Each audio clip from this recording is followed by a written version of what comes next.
We were supposed to be dealing with Mr. Matlala today, but because he's postponed and because we don't have another witness who can just drop in on a day's notice, we've decided to use today to deal with evidence flowing from the WhatsApp chats of the late Mr. Msibi. So I'll be presenting some evidence extracted on the WhatsApps extracted from the late Mr. Msibi's phone. And some of it speaks for itself, some of it I'll be suggesting some inferences which other witnesses may have to clarify or refute. I would ask the Commission to bear with me a little today because this has been prepared on relatively short notice, so it may not flow as smoothly as might otherwise be the case. But let's kick off. And the first issue that I want to address is a project that seems to involve at different stages Mr. Msibi, Mr. Katiso Molefi, and Mr. Stephen Motsumi, involved in dealing in grabbers. Grabbers are technology that enable you to eavesdrop on cell phones and to extract information from cell phones. And the starting point for this topic is Mr. Nkosi's chats, Sergeant Nkosi's chats. And if we can go to page 116 of the bundle, and there we see extracted from Sergeant Nkosi's phone extracts from a chat with someone whom he describes as Sean Jacobs, or whom he has saved as Sean Jacobs' phone expert, but I think that is a typo. It should be phone expert. And at chat number 4 on the 20th of January 2023, the person who we will call Sean Jacobs, because that's what Sergeant Nkosi calls him, writes to Sergeant Nkosi, "Hello, Fani, please give me a call when you have a moment. I want to know if the Swazi deal is still on the table."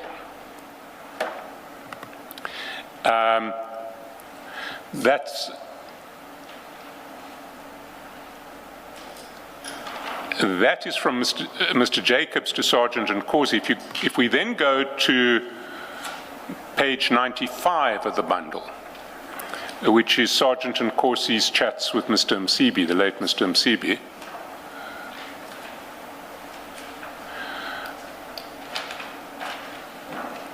we see in chat number 1 that Sergeant Nkosi, after receiving the message from Mr. Jacobs, forwards a screenshot of that message to Mr. Msibi. And if we go back to 116, we see that on the 23rd of January, Mr. Jacobs says, "Hello, Fani, hope you're well. I have a team coming in for the demo in early February. Let me know if you guys are still interested." And Sergeant Nkosi immediately responds, "Yes, we are." That response, "Yes, we are," comes at 9:12 in the morning. If we go back to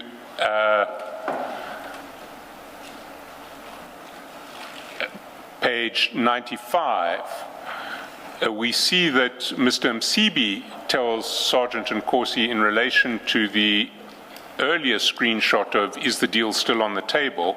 He says it's on the table, but they have to display. We don't want to become fools.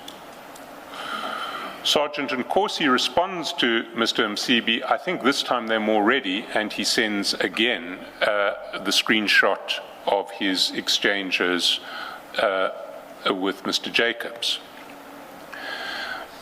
If we then go back to page 116, we see on 27 January, "Hello, Fani, hope you're well," says Mr. Jacobs. "We're available 9 to 11th February to do demo for your team." And that too gets forwarded on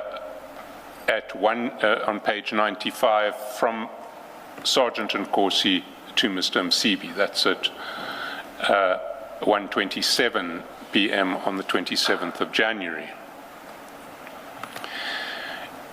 Zigzagging again back to page 117, and there are a series of chats from the 30th of January at the top of page 117 about arranging the demo. Mr. Jacobs says, "Hi, Fani, please confirm the dates you're available for the demo above. As mentioned, I'll be in Johannesburg from 9 to 11 February. I have the 9th or 11th available. Demo will be at the Irene Country Lodge." Mr. Sergeant Nkosi says, "Morning, I'm confirming at 12:30. Mr. Jacobs sends emojis. That's the trademark IMSI catcher with tungsten trademark SWGSM A5/1 and Luna TM MITM mobile. Now, IMSI stands for International Mobile Subscriber Identity. So an IMSI catcher is something that catches a mobile identity. And in colloquial terms, it's a grabber. What it does is it's a surveillance device that mimics a legitimate cell phone tower, cellular tower, and it tricks nearby mobile phones to connect with it rather than the cell phone tower. And then you can download what is on the communications from the mobile phone that are connected to your grabber as opposed to the nearby cell phone tower.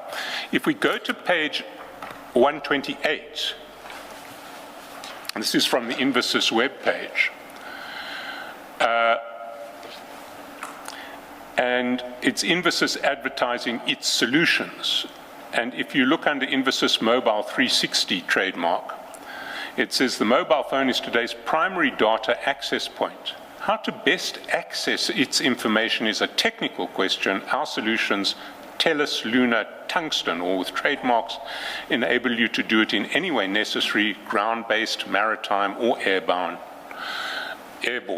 So Infosys is advertising its capacity to intercept mobile phone communications from the ground, from the sea, from the air. And if we go back...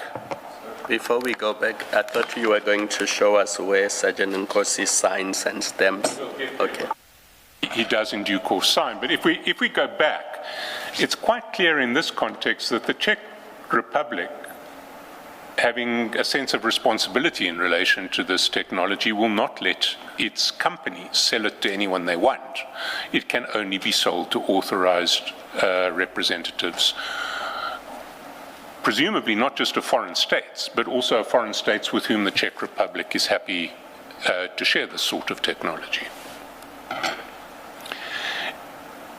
If we go back first to the chats with Mr. Msibi on page 97, we see Sergeant Nkosi shares that draft letter immediately with Mr. Msibi. That's at 8:37 p.m. chat number 2. That's the draft. Mr. Msibi responds to him, "That's okay."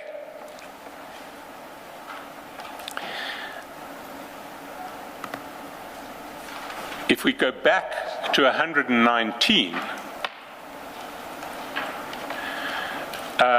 we see Mr. Jacobs sending in chat number 1, sends the address at which the demo is going to take place. And in chat number 2, still on the 9th of February at 10:24 p.m., 10:24:29, just remember the 29 for later reference. Sergeant Nkosi returns the signed document. We'll look at the signed document in a minute. But 10/24/29 was when he returned it to Mr. Jacobs. If we go back to page 97, we see 2 seconds later he forwards it to Mr. Msibi, 10/24/31. That letter itself appears at page 130. And it is identical to the draft, except that Sergeant Nkosi has now signed it, given his force number, and put a SAPS stamp on it. So Sergeant Nkosi has represented to the Czech government that that Invisis will be demonstrating to the South African police, and that for this reason Invisis should be allowed to do so.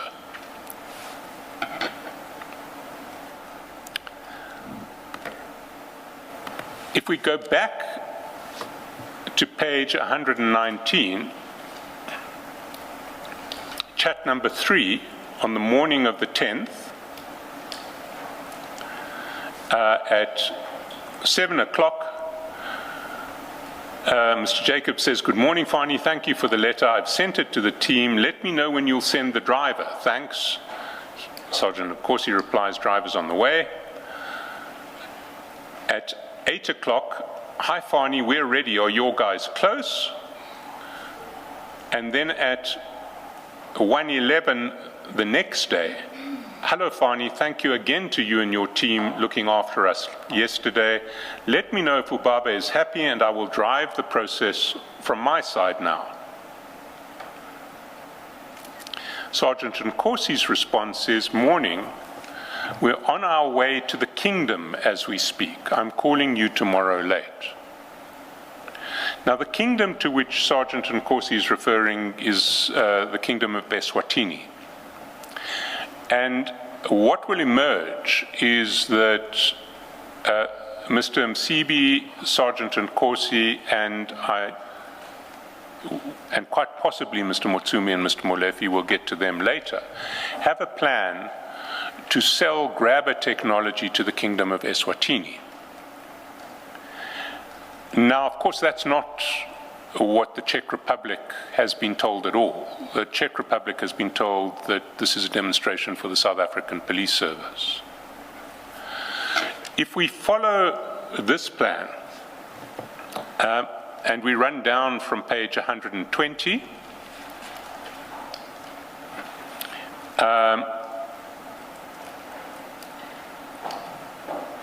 chat 1, Mr. Jacobs says, "Thank you, sir, I'll be available for you." Chat 2, Sergeant Nkosi is responding to that earlier message, which is, "Let me know if Ubaba is happy," and he says, yes, he's happy. And then the process continues. If one goes to page 121,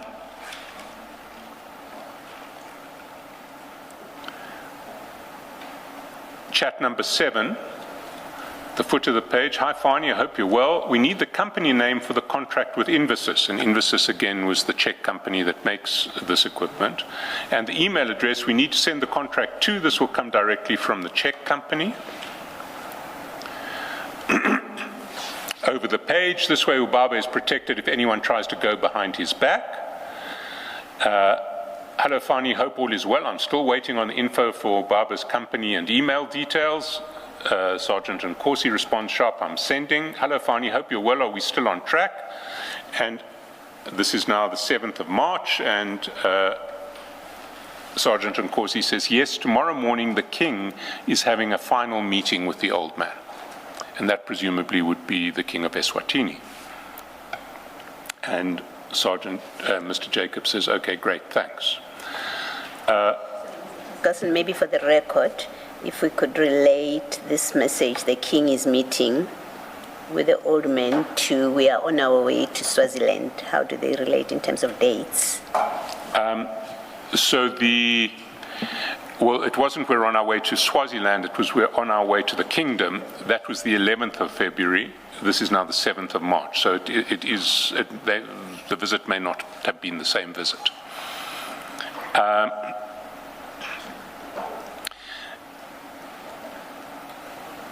While this was going on the 27th of February, so the request for company details, if we go back to 99, we see at chat number 3 on page 99 that Sergeant Nkosi has sent a screenshot to Mr. Msibi of Mr. Jacobs's request for company details.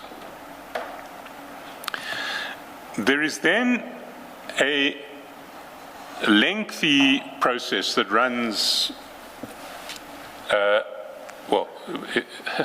it's concentrated in March, but then it starts dribbling out all the way through the rest of 2023. Starting at the top of 123 on the 14th of March, hi Fani, my friend, hope you're well, do you have any updates? And the response of Sergeant Nkosi is, old man is coming back tomorrow morning from Swaziland. I'm sure we're going to move forward from tomorrow. We'll call you when I'm with him. The next day, at 5 p.m., Mr. Jacobs sends Sergeant Nkosi a link, which is no longer active, but reading the link and the message that follows. It is an automated Adobe document which will generate the contract that Infosys once signed. So it is a link to an Infosys site or an Infosys directory at Adobe, and it's a document that needs an e-signature. Below, Mr. Jacobs explains, hi Fani, can your lawyer please fill out this form, then we will generate the exclusive contract for Swaziland. 2 days later, hello Fani, hope you're well, did you share the link with Ubaba's lawyer? No response. 20th March, hi Fani, any updates? Still no response. 21st of March, hi Fani, please advise if your guys had filled in the info for the link I sent.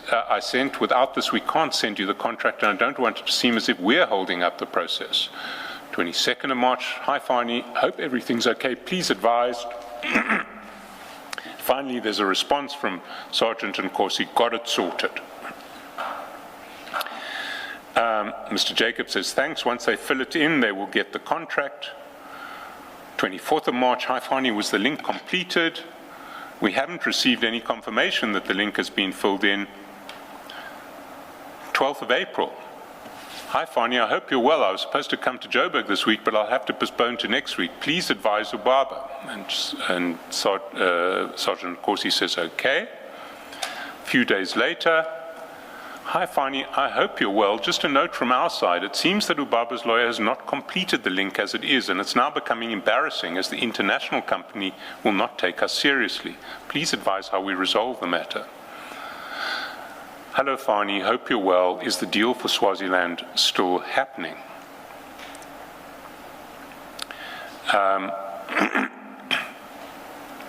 What then happens is that Sergeant Nkosi sends a contact card.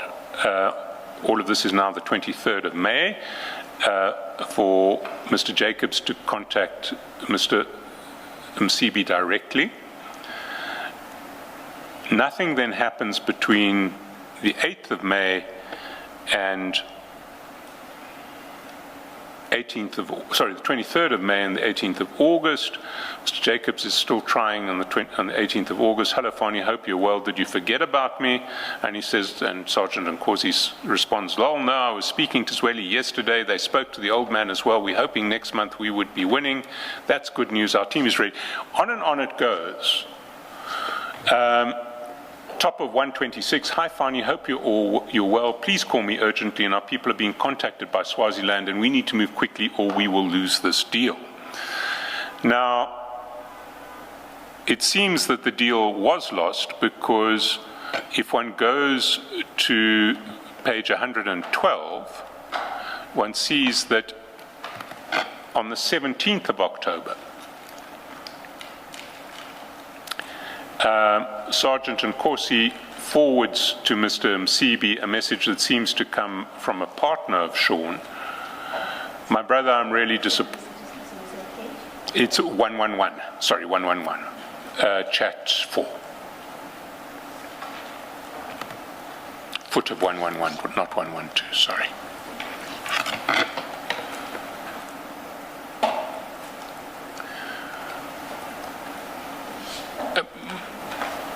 My brother, I'm really disappointed about how things worked out on the Kingdom deal. 1 minute things are coming together, the next minute all of you are quiet. Shane, I think that should be Sean, or maybe Sergeant Nkosi has the name wrong and it's Shane, not Sean, tries to call you, but he never gets hold of you. I also tried to get hold of you, but you never come back to me. You know, there's so much more work we wanted to do with you. We have many solutions that are in demand by governments, but we want to do this deal first before we can introduce other solutions. I take it this deal is off now. And that's the last that we see of that deal. But what we do see is that in parallel with this process, Mr. Msibi, Mr. Motsumi, and Mr. Molefe are exploring other options. And that story starts on page 196.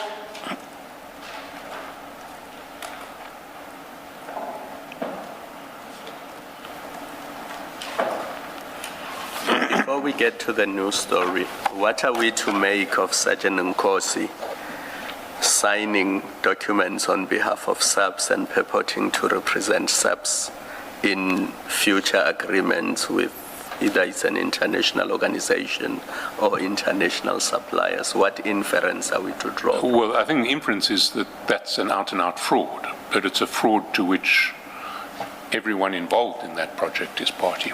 Everyone involved in that project with knowledge of Sergeant Nkosi's letter was also involved. But the only people that we can identify in that regard are Mr. Msibi, who's no longer alive, and Shane or Sean.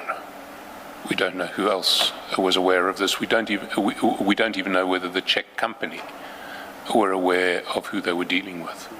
Because my concern, we're talking about a grabber here.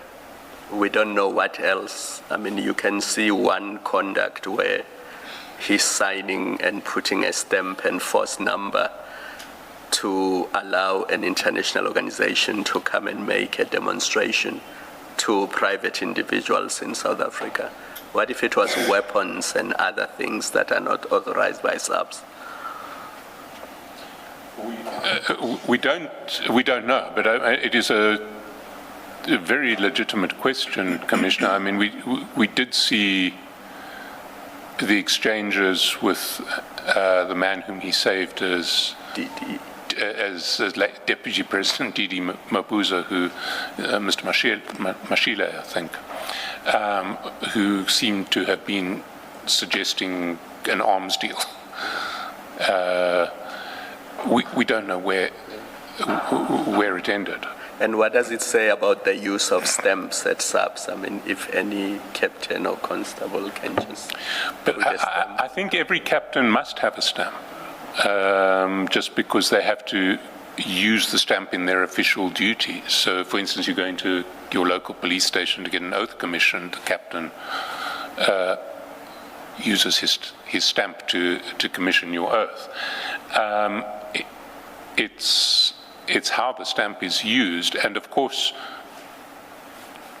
a South African looking at that document would think, no, this doesn't on its face come with, this on its face doesn't confer the authority of the SAPS to deal with a grabber. But someone in the Czech Republic wouldn't have the faintest idea whether this was, how South Africans issue authority at the highest levels of SAPS or not. So the risk is particularly heightened in relation to transactions with foreign countries or with foreign entities. Thank you. Mr. Chaskalosn, this conduct by Sergeant Nkosi that you're discussing with Commissioner Khumalo, specifically the letter and the stamping on the face of it, is obviously prosecutable. That's why you refer to it as fraudulent conduct. Have we had the opportunity to investigate or find out who is this Sean Jacobs that he's speaking to? Because if it's a South African national, then they sit in exactly the same position as Sergeant Nkosi. It's a criminal offense.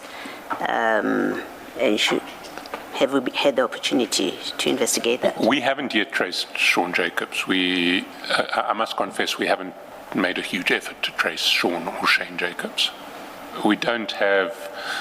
There are no obvious details relating to him other than the cell phone number, and that doesn't automatically lead to someone who, on his or her face, is Sean Jacobs or Shane Jacobs.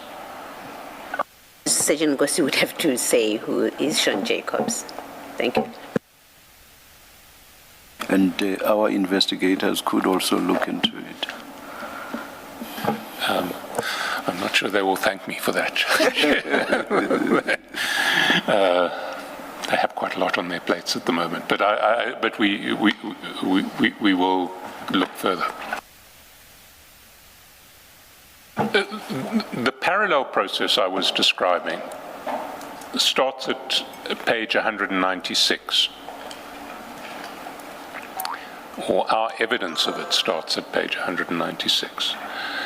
And there we see, on the 15th of May, Mr. Motsumi WhatsApps to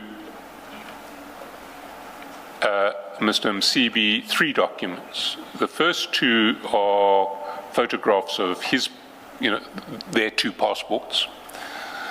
And the third is an itinerary. And the itinerary is at page 206.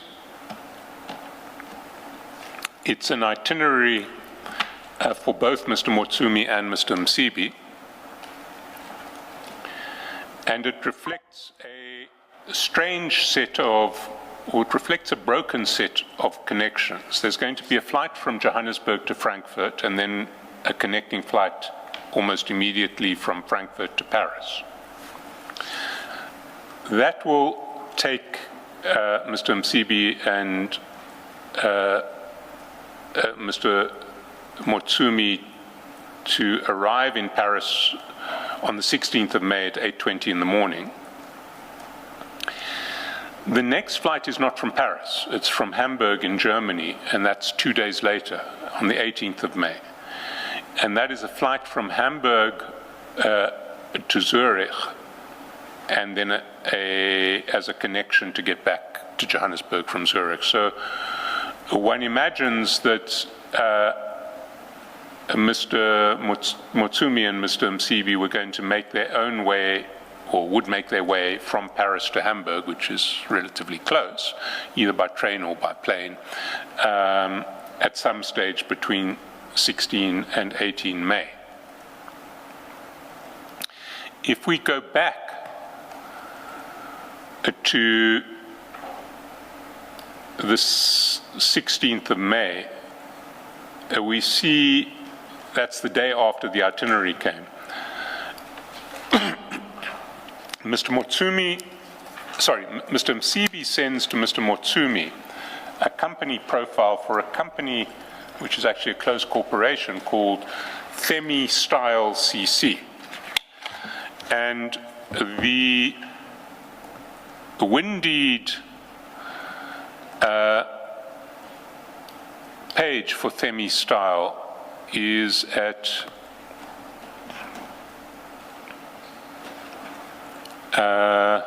page 347. And we see from 347 that the only director of Themi Style is Mr. Msibi himself. And according to the history of the reflected on the Windeed search, there's never been any other, sorry, it's a CC, the only member. He has always been a member, and then after the conversion into PTY Limited, the sole director. So he was the sole member, then the sole director. If we go back to the profile of Themi Staal, we see that at page 208. And that profile first reflects that the directors of Themi Staal are both Mr. Msibi and Mr. Molefe, not Mr. Motsumi, but Mr. Molefe. That doesn't appear to be correct, at least not in terms of the CRPC records. CRPC records just reflect Mr. Msibi, but Mr. Molefe's appearance on this document is significant in its own right. Then it says the company vision to be the #1 trusted intelligence security services provider in Southern Africa and beyond. Its mission, over the page, to provide security services through protecting clients' valuable assets through preventative protection services, private detectives and investigators, consulting, technical surveillance, digital polygraph, and covert operations. There are certain core values set out, including integrity and professionalism. And then the background. Themi Staal is a security consultant company whose primary objective is to offer technical support, advice, training, report compilation, and procurement of needed security systems. We ensure that state-owned assets are up to date with the latest security systems, tools, trends, and technology. We further identify and eradicate potential security threats and act as an agent who shall be capable of negotiating and entering into agreements on behalf of companies. Over the page, there are certain services that Themi Staal advertises: improved security management, improved risk management, provide secure security systems, provide cross-border security detail, specialist security training, improve on reported security test results, analyze security systems and measures, improve design, implement and monitor all security protocols, policies, and procedures. So Themi Staal is presenting itself as a state-of-the-art high-tech security company with surveillance capacity, and as a company that provides services to the state. We ensure that state-owned assets are up to date with the latest security systems, tools, trends, and technology.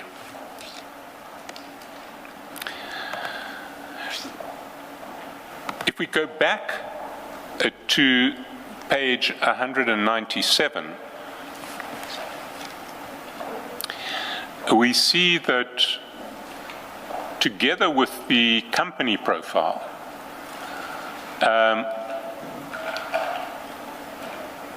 Mr. Msibi forwards to Mr. Motsumi an email, and that email is at page 211. Sorry, it's the first chat at the top of page 197 where the email's forwarded, but the email itself appears at 211. And the email is an email that is on an email whose default is German, because it it says at the top in German at 15 May 2023 at 2020, Nokuthula Nxumalo wrote, but it's in German, not English.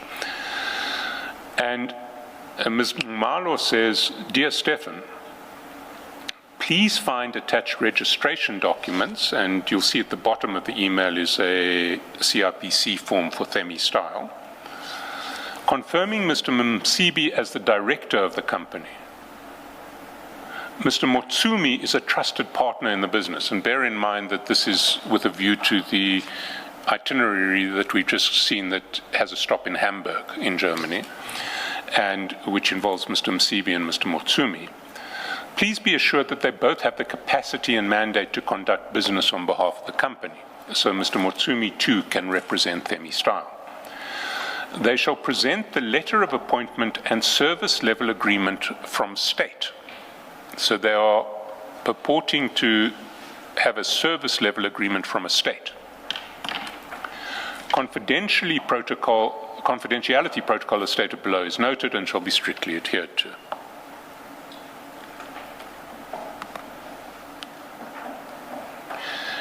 Now, again, we have a situation where a European dealer, and we will look at what we suspect was being sold here. But a dealer in high-tech security surveillance equipment and the like is being told that Mr. Msibi and somebody else represent a state. There is then on the 16th of May a series of itineraries, additional itineraries and changes, none of which are of consequence for us. But the next step, and bear in mind this is 16 May where the 16 May, the original itinerary related to a trip from 16th to 18th May. If we then go to page 185, we're now dealing with the chats between Mr. Molefe, not Mr. Motsumi, but Mr. Molefe and Mr. Msibi. And at page 185, we see that on the 4th of June, Mr. Molefe, in other words, that's about just over 2 weeks after the proposed return from Zurich, from Europe, Hamburg via Zurich. Mr. Molefe forwards to Mr. Msibi in chat number 5 a quotation. And that quotation we see at page 193.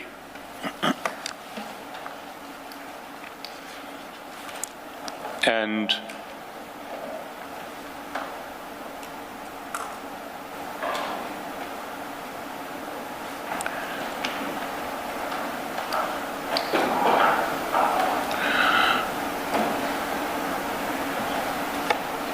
the quotation has a number. Themi Style are identified as the agent of whomever is providing the quotation. We don't see the letterhead, so we don't know what the company is, whose quotation it is. The date of the quotation is 23rd May. So that would have been 4 days after Mr. Msibi and Mr. Motsumi returned from Europe. And what the quotation is for, item 1, active monitoring system including laptop software and one multi-RAT BTS. That's multi-radio access technology-based technology system. That is a grabber. Item 1 is a grabber. The unit per the price per unit for the grabber is 780,000 euros, which at the time would have been, gosh, I haven't done the equation, but it would have been somewhere between 15 and 18 million rands, I would imagine. Optional, 2 multi-rat BTSs.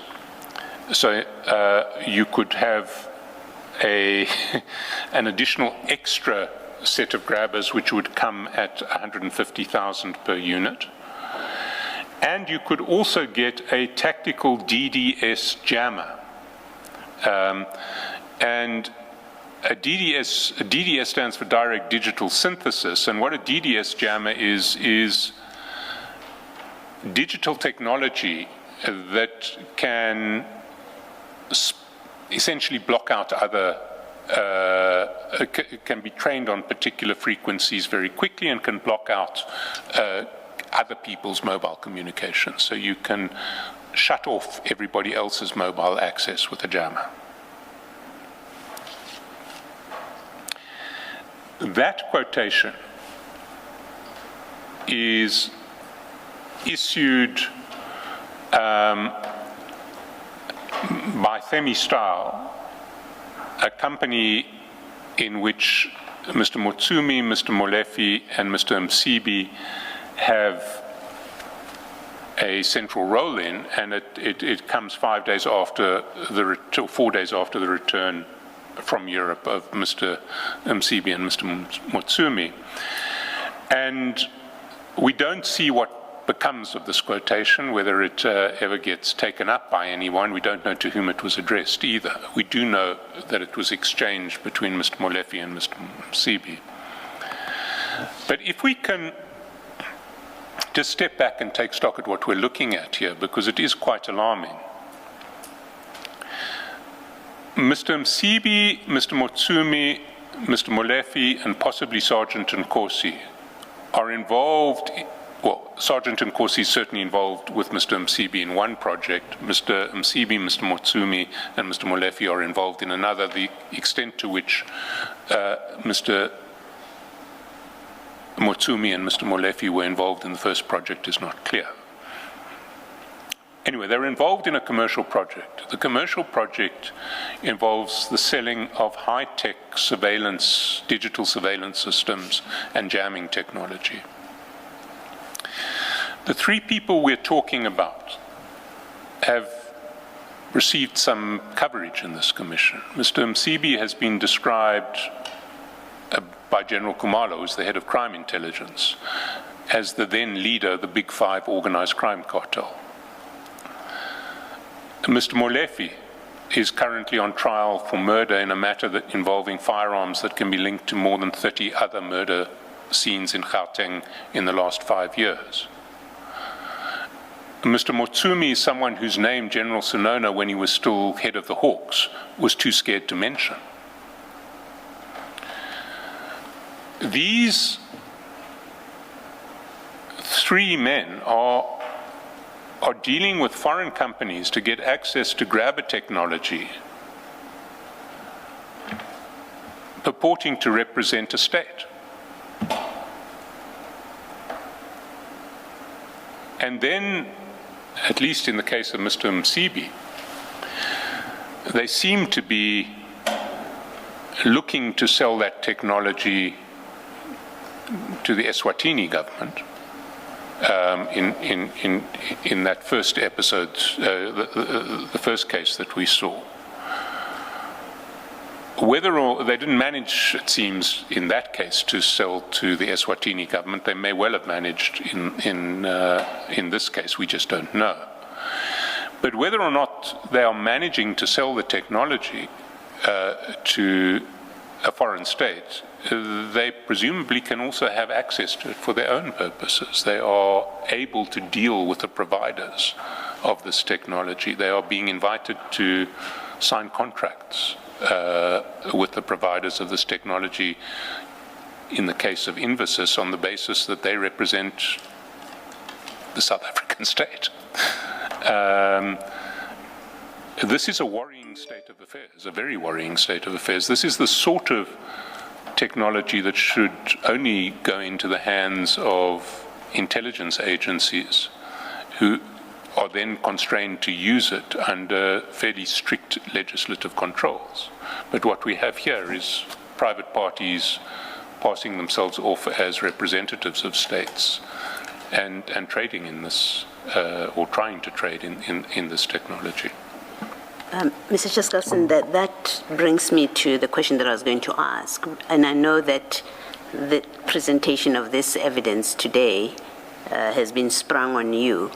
The question I meant to ask is, have we gone so far as to establish whether private entities and individuals can lawfully be in possession under South African law of a gemma and a grabber? Have we gone that far?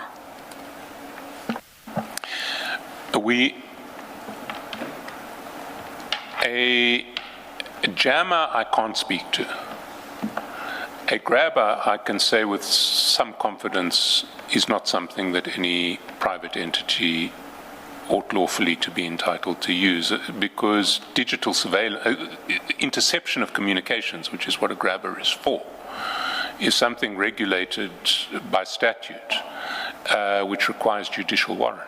And judicial warrants are not given to private parties to intercept communications.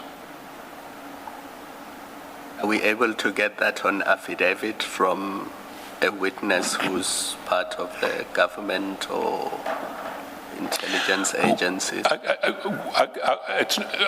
I will look into it, and we will, one way or another, we will establish this point. It may be a simple issue of law having regard to the interception. I think it's called the Interception of Communications Act. But I'm concerned about the types, because it may be that some are regulated and therefore members of the public are not or should not be able to access them. But some devices may be allowed for use by private entities, mobile companies, and other people. So if we can just get that clarity from somebody who has knowledge of these kinds of things, to avoid having to burden you with the answers. No, we will certainly get an expert in the field to explain this all to us. We don't want to force you to do research and give us answers. If an expert is able to provide us with an affidavit, then I think that should suffice. We will ensure that it's done.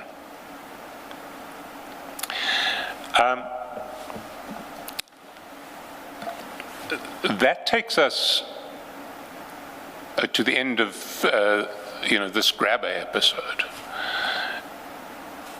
The next. Before you go to the next, I know you're not a witness, and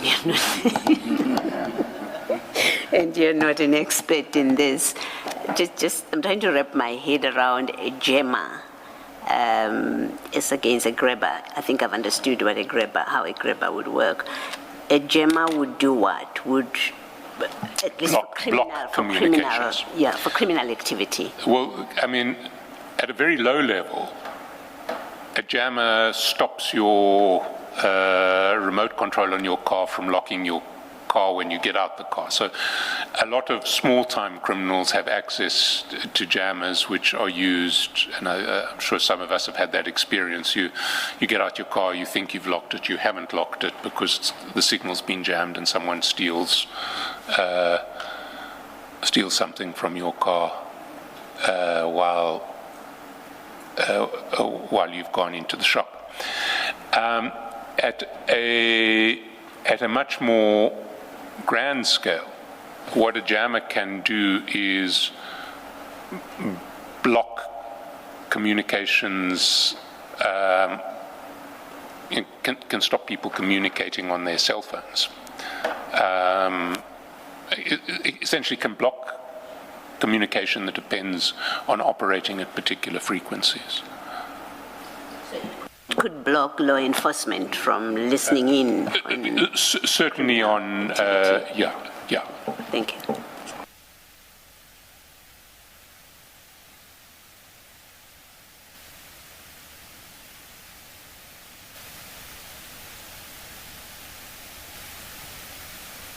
No, please continue, Mr. Chaskalosn.